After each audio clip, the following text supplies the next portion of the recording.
18. The Gospel of Matthew, chapter 4, and beginning in verse 18. Matthew, chapter 4, verse 18. While walking by the Sea of Galilee, he saw two brothers, Simon, who was called Peter, and Andrew his brother, casting a net into the sea, for they were fishermen. And he said to them, "Follow me, and I will make you fishers of men." Immediately they left their nets and followed him, and going on from there, he saw two other brothers, James, the son of Zebedee, and John, his brother, in the boat with Zebedee their father, mending their nets, and he called them. Immediately they left the boat and their father and followed him.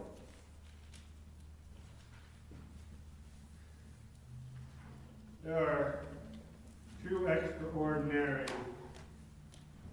aspects to this calling. There are two wonders in this passage. Neither one of which I think I am able to explain fully, but I think the one I can explain more fully than the other. But before I explain either of these, before we get into this text in any way, it's important for us to understand why should we bother with this? What is the point? Jesus is walking along a sea on the other side of the world. It's not even really a sea, it's a lake. He's walking along the bank of this lake on the other side of the world 2,000 years ago, and he encounters some fishermen, and he calls those fishermen, and they follow him. So why should we here today, why should any of us who are not immediately associated geographically and chronologically with this event care about what Jesus is doing here? We might say it's of historical importance, because these simple fishermen will go on to be the great apostles. Two of them will indeed be very great.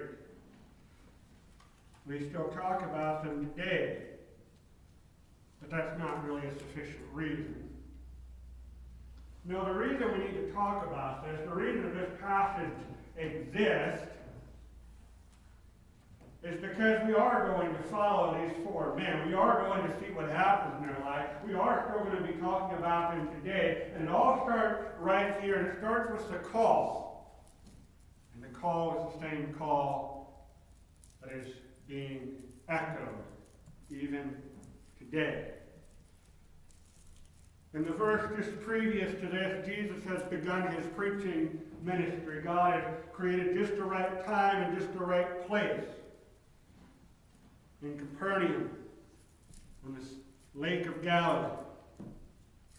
Jesus has begun proclaiming a simple message: repent, for the kingdom of heaven is at hand. And that is the foundation of the faith, is that message. And now he is going to form around that message a community. And when you have the message and you have the community, you have the church. And the church is called. Let us pray. Father, not my call,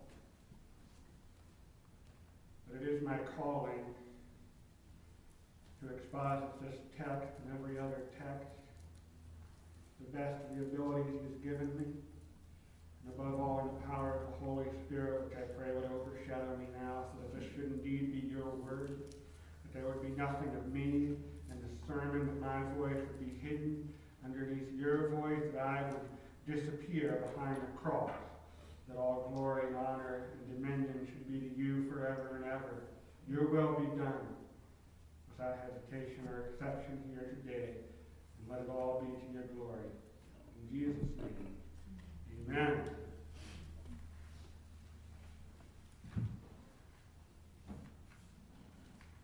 We might ask ourselves, why was Jesus walking along the edge of the lake?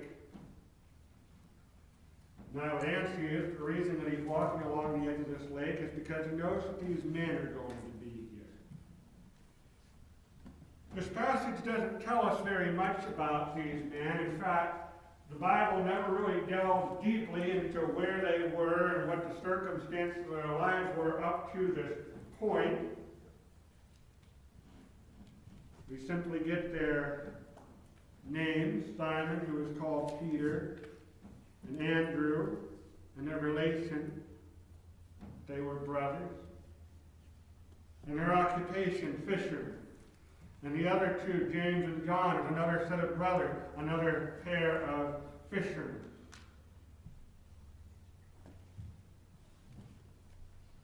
Jesus approaches them while they are at work.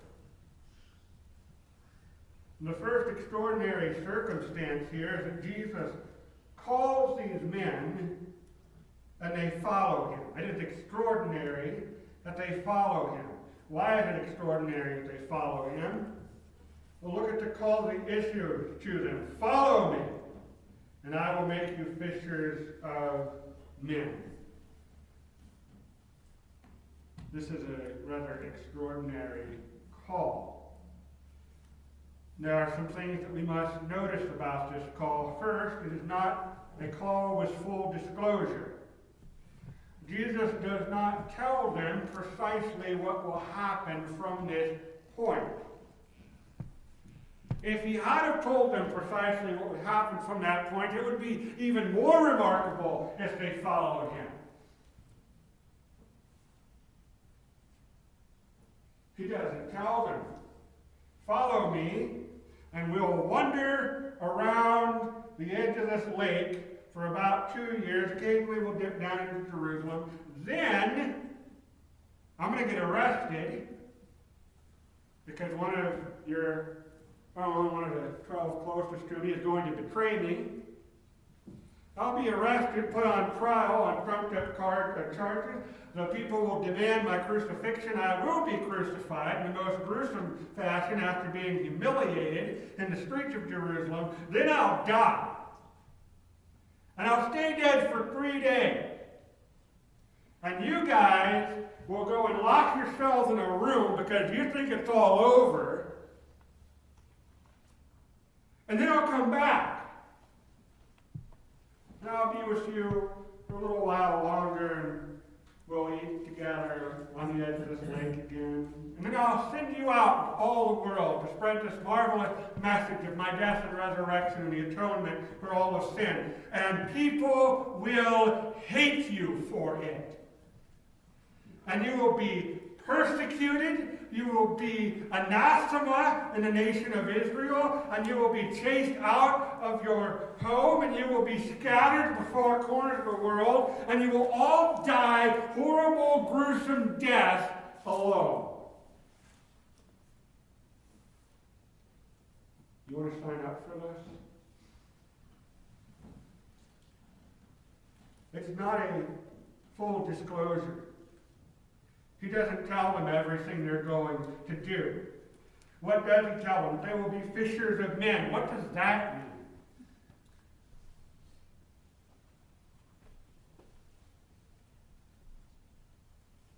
I'm pretty sure I'm supposed to be a fisher of men, and I'm not sure what this image calls to mind.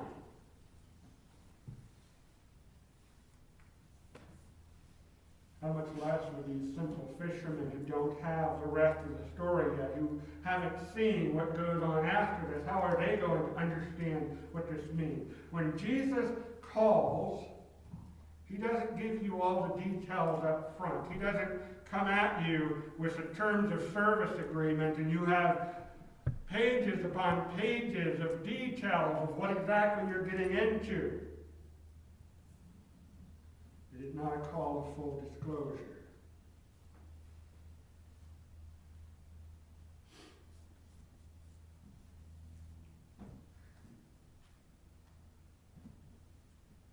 And being a call without full disclosure,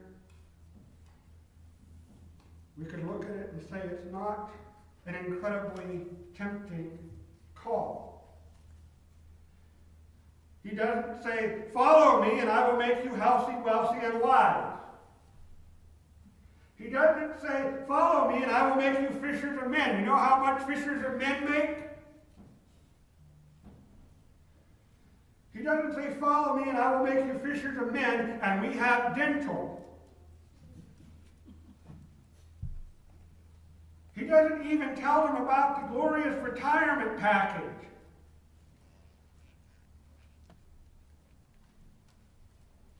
So how do we explain what happens next? If there's not full disclosure, if there's not incentive, it makes any sense to us, what is going on? Well, now we might say, well, it's something the text doesn't record.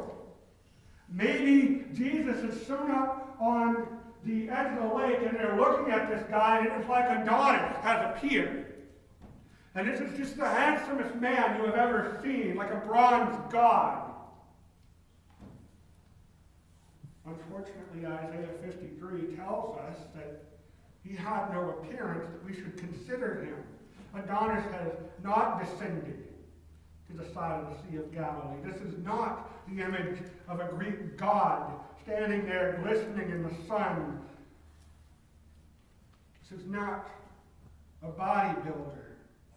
This is not a salesman or a game show host or an actor.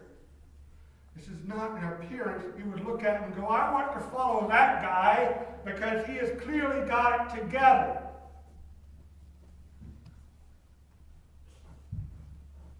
Indeed, Isaiah goes on to say that if you did see him, if you were around him, the people esteemed him stricken, smitten, and afflicted by God. So it is not that what stands before them in physical terms is just so beautiful that they want to be around that. Nor do I think there would be any quality in the audible voice that's just so enticing. The dulcet tones that drip forth from this man's mouth are like drops of golden sunlight.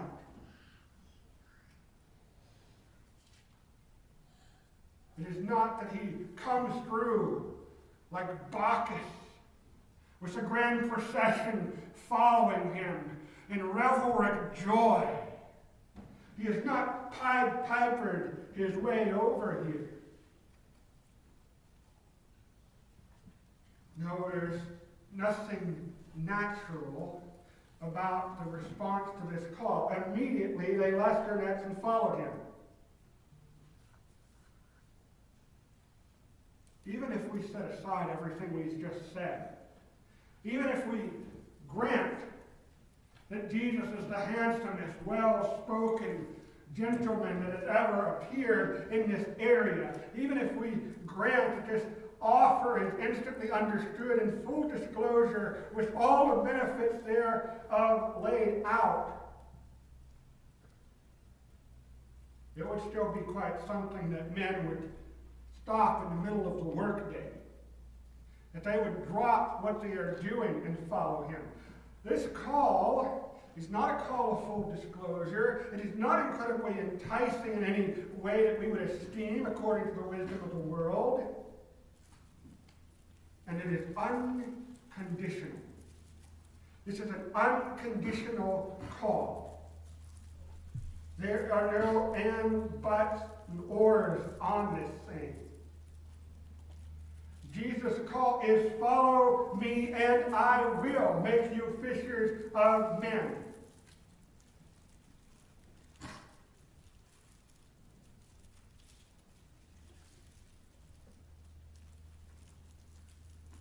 Do you have any questions, guys?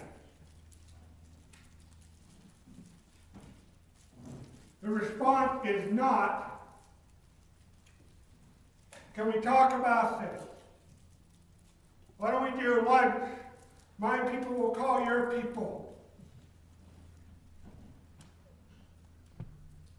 It's not, can you explain to me what fishers of men are? Or how about this? Who are you?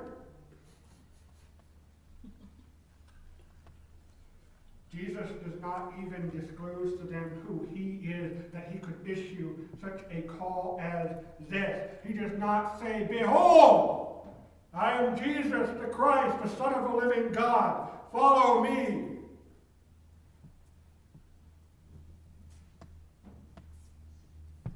And yet, without even that disclosure, it is implicit in the phrasing here that Jesus' expectation is total, complete, and immediate obedience to the call.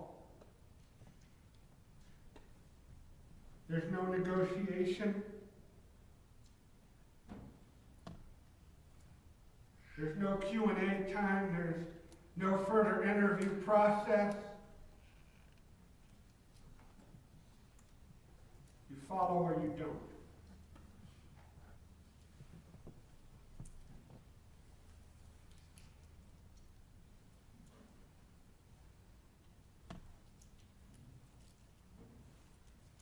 It's unconditional.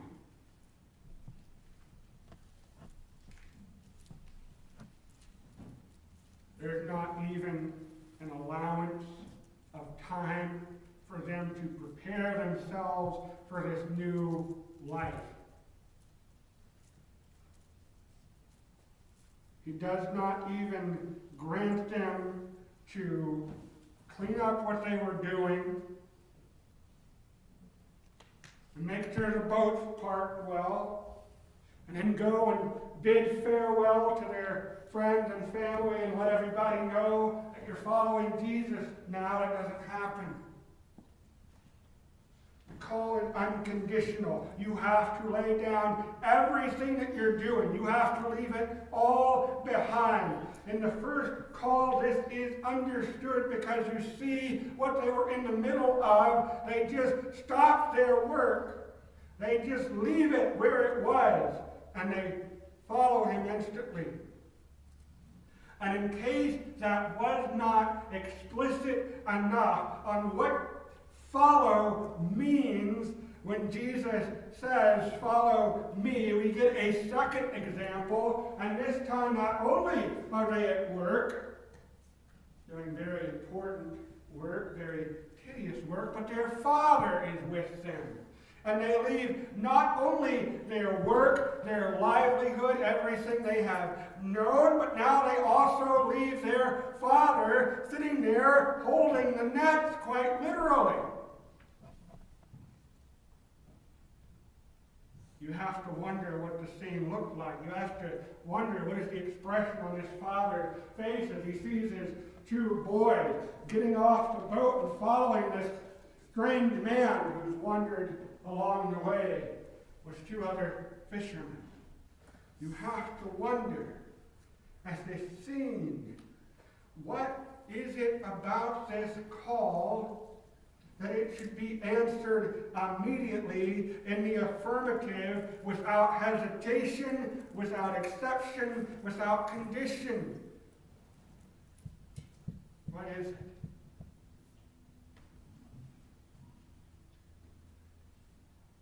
Well, the last thing that we might say is that these men knew who it was that was calling them. Now, from a purely mundane standpoint, I don't see how that could be. Jesus' ministry has just started. We have nothing miraculous yet, except for one incident out in the wilderness next to the Jordan River during Jesus' baptism that people would have seen. And he started preaching this message, so maybe they've heard about this young man. But how could they know the fullness? They couldn't. How do I know that? How can I say that with certainty? Because we see as they go forward, even as they're spending time with this man, they don't get it. The first person that appears in his calling is Simon, who is called Peter.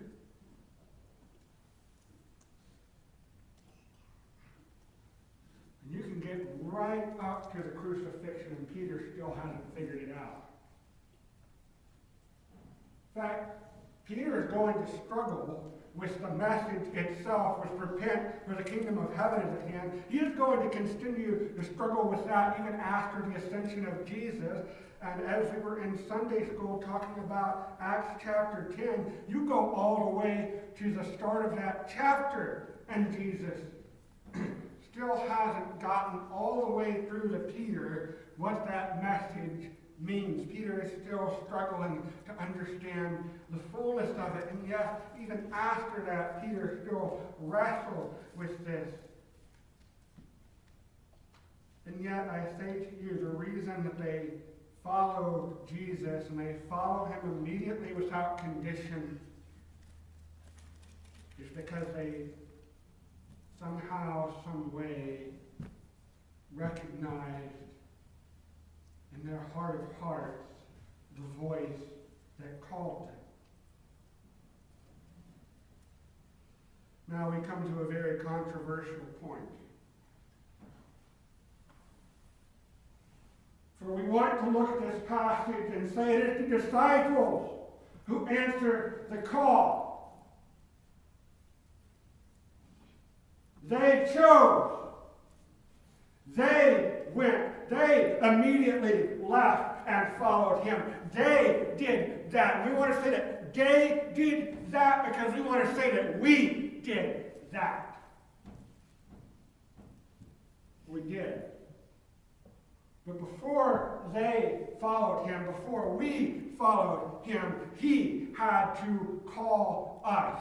And he had to call us in a supernatural way, because there is nothing about this proposition that looks good on the paper of the world.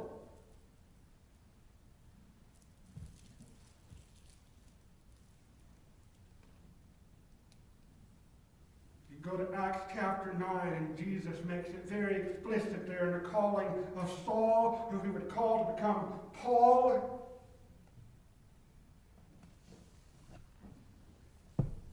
Where there is no question about who's initiating this or how it's working.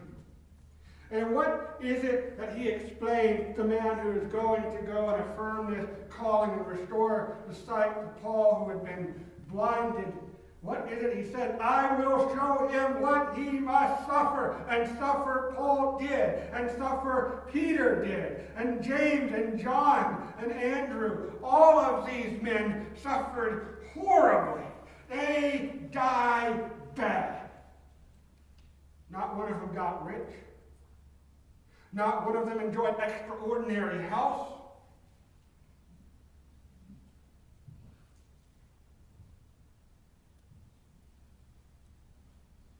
Perhaps they got wise, but not in the ways of the world.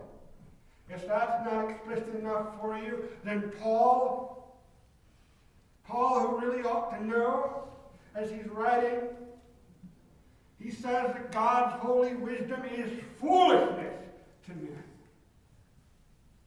This proposition does not look good on the paper of the world. But these men are no longer reading that paper, not with the same eyes they had before.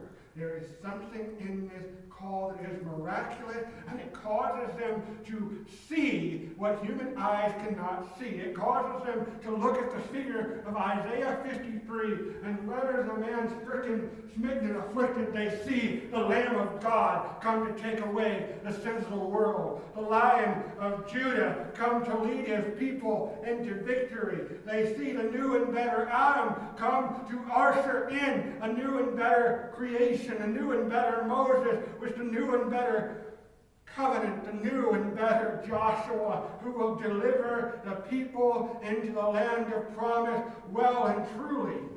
They see the Son of God revealed, as did we all in the moment of our conversion to the working of the Holy Spirit. And this vision is compelling.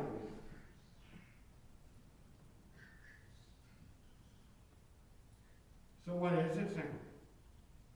Is it Calvin who is right, or is it Jacob Arminius? Is it the will of man which has the final say, or the will of God?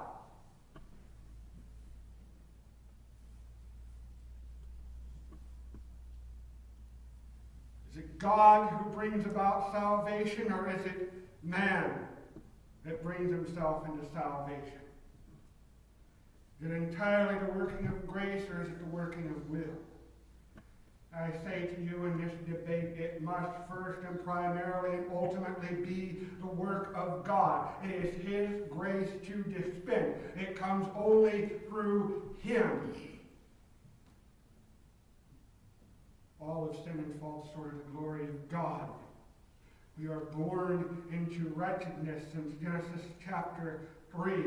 Look to John 9 at the end of that chapter, where Jesus so well illustrates what happens in our lives as He heals the man born blind, not only of his physical blindness, but also of his spiritual blindness. And he too followed Jesus because he is able now to see Him with his heart and with his eyes. And then who shows up but the Pharisees, those who most think they see clearly. And they come and they say, are we also blind? Do we need our eyes open? The answer is yes. And it would be better for you if you would recognize that fact. But since you have declared it, you see, now the judgment of God is more fully against you. We see isn't a mere dark light. God must open our eyes to His glory. And then what then? Do we do nothing with that? Are we just forced into this? Do we have no choice?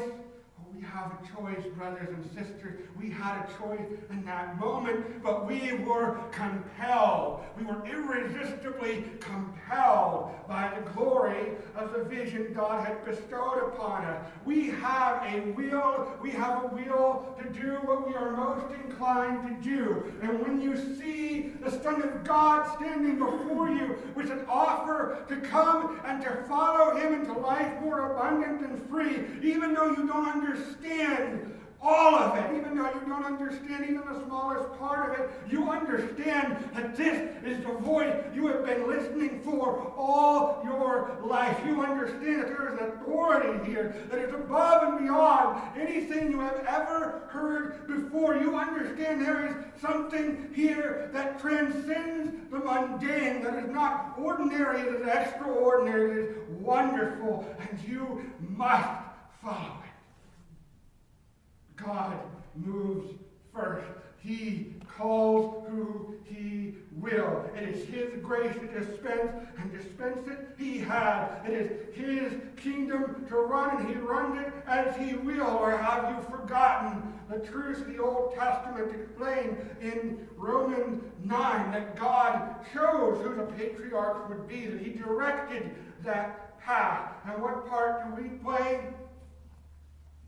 We get out of the boat and we follow Him. We lay down everything we were doing and we follow Him. Because that is our greatest inclination in that moment. Because He compels us to come forward. Because grace cannot be resisted, and this is good. Because otherwise there would be no hope. Otherwise, there would be no hope for us. For if we chose salvation, we could also choose to reject it. And our hearts are fickle and weak. If it is us who take hold of Christ and we must hold on, our strength is feeble, and we should surely lose our hold. If we who search and must find the shepherd, and He does not call to us, how shall we find Him, we who are blind? We who like sheep go astray. If He does not come to us, what hope is there? If He does not hold us in His fold and protect us, how shall we remain? And how do you make any sense of this text? If the grace of God can be resisted. And we rebel at this wonderful truth. This truth that makes our status of salvation secure, this truth that makes our prayers for our loved ones who do not know Christ most effective and effectual.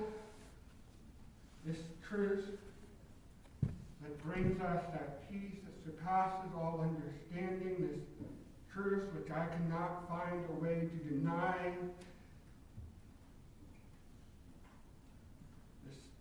wonderful truths. We rebel against it, and we make war on it,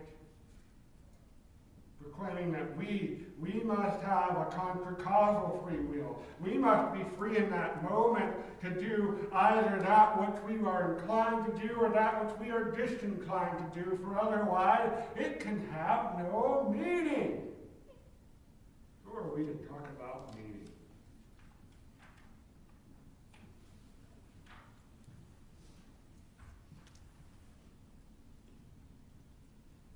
It does have meaning. It has eternal meaning. And the will is involved, even if the will is constrained. There is no such thing as an unconstrained will.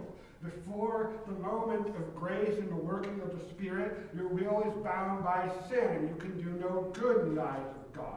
It is this moment which makes you truly free to do that which you ought to do. It is only in this moment that Peter and Andrew and James and John gain the power to make a different choice, and they make it. They make it even though they don't understand it all. They do make it. They are involved with this, but they are not the primary movers.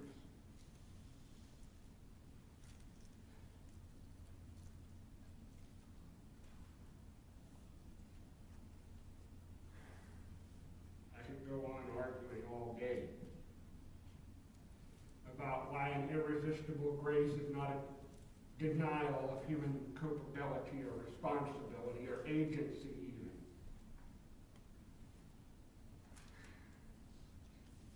But that matter I will leave with your own hearts and minds and the word of God to settle for yourselves. As for me, I would far rather fall into the hand of a sovereign God than into my own hands.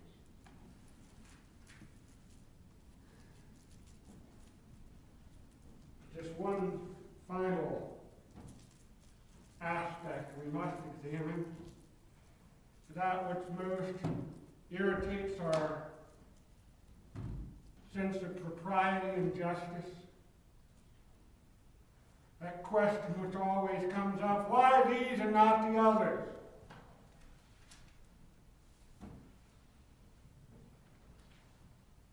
I don't know. I don't know.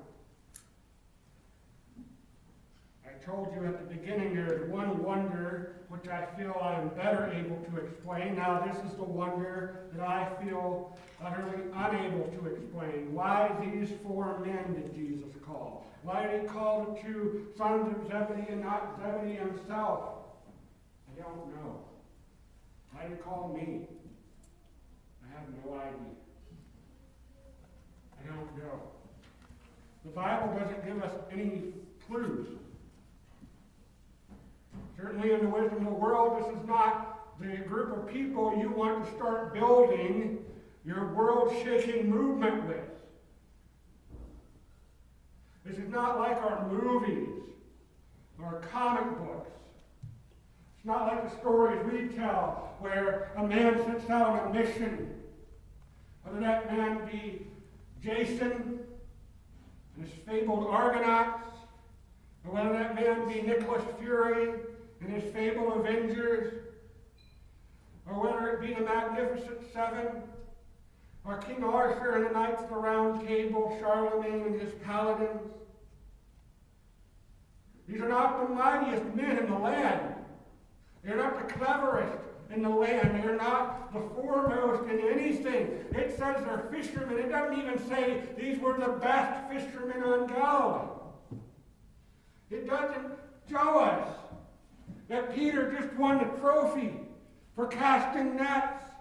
It doesn't show us that the sons of Zebedee and friends has just brought in the biggest haul ever seen from the Sea of Galilee. They're just ordinary men, as John MacArthur has noted so abundantly in the book of the same name. 12 ordinary men Jesus gathers. Why?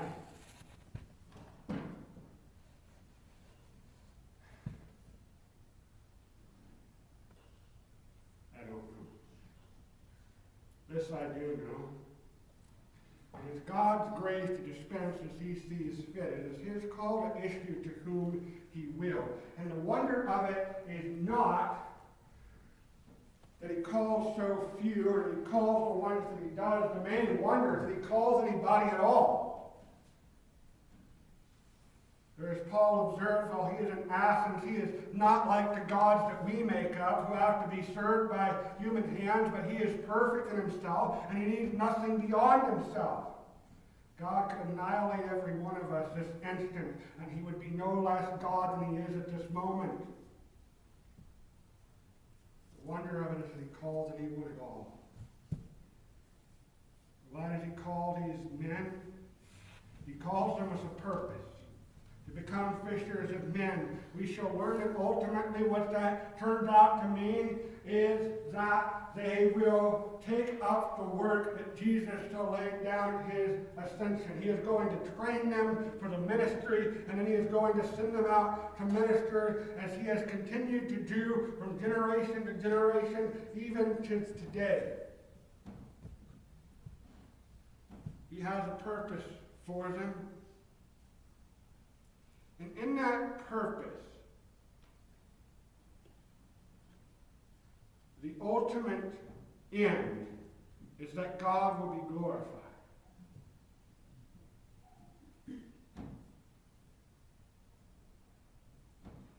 God will be glorified.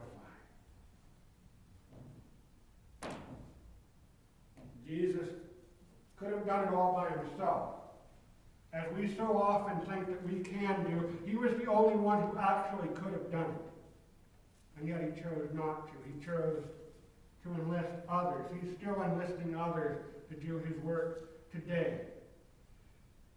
And the best explanation I can give of it comes from 2 Corinthians chapter 10, verses 7 to 12.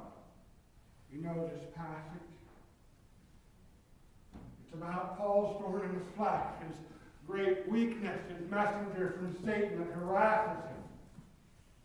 And he prays 3 times to the Lord to remove it, and he should be made strong, and the Lord's answer comes back. The answer to that question particularly, and also the question of the second great wonder of this passage, the best one I've yet found, peace.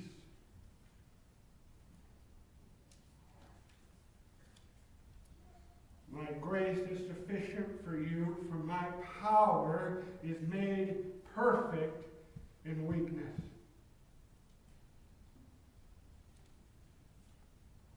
God calls these men. They answer that call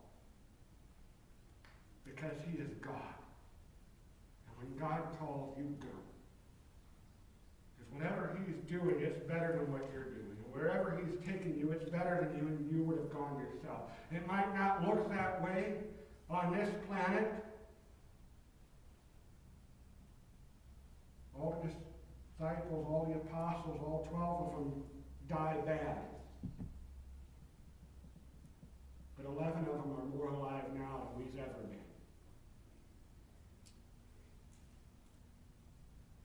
They weren't the last of Jesus' followers whom he called into the ministry, who he called into a newness of life, to be things this world does not know of or understand, who would perish badly and who would lead hard lives. But every one of them now, whom Jesus truly called and who followed him,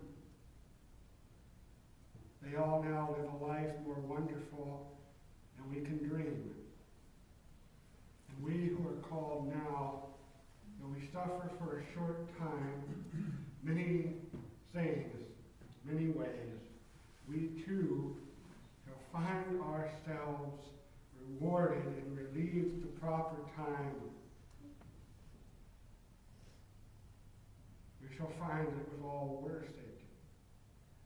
We shall think back to that call, and we will think what a great blessing it was that he called us, even though now we might look back on those days as perhaps Peter did think back to that hour on the sea with his nets there in the boat when he was hanging upside down from a tree.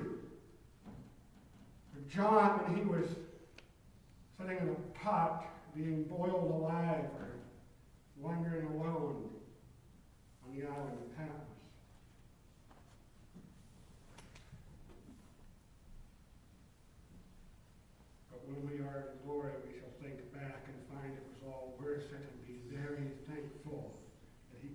call us? Why has he called us? The best that I can offer you is that he has called us because it proves his strength. For who is stronger, the strong man that succeeds through his own strength, or he who is strong enough that he succeeds despite the weakness of others who serve him?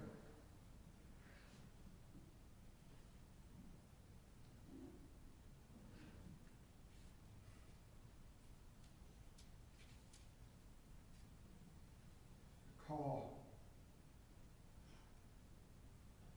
was issued first there on the banks of Galilee for simple fishermen. That same call is issued today.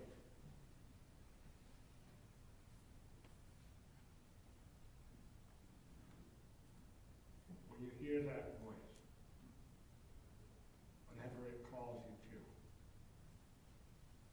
follow it. Father, the mystery of calling is too great a thing for my mind to comprehend. What I know of it, I know fleetingly.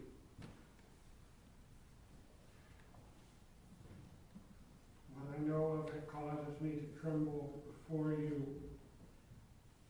realizing that but by your grace I was lost, and so are we all.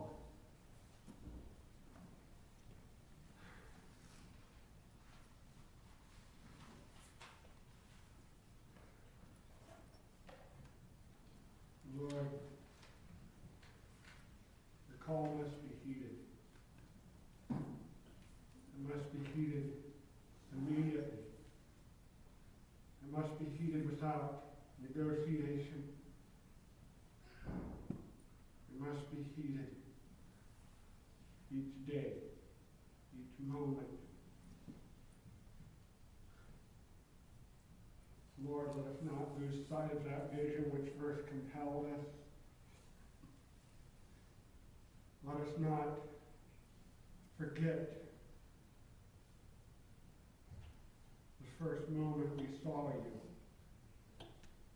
with our eyes open. And let them not be shut again, but continue to heal our sight, that we might see more clearly. Lord, the call to follow is not a single moment, it is a life.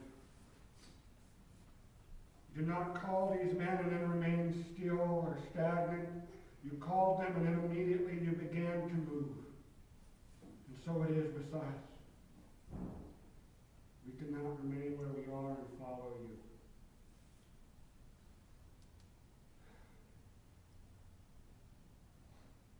Lord, have mercy on us. Give us grace to do what is right, to heed the call. For in the end, it's the only thing that matters.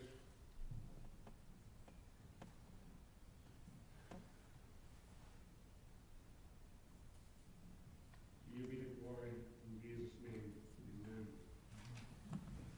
amen. Words of man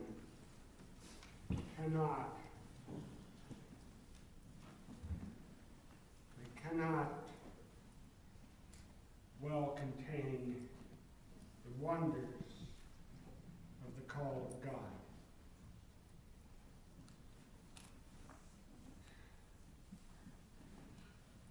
It is something to wrestle with. And if you would have aid in wrestling, here is one who also wrestles.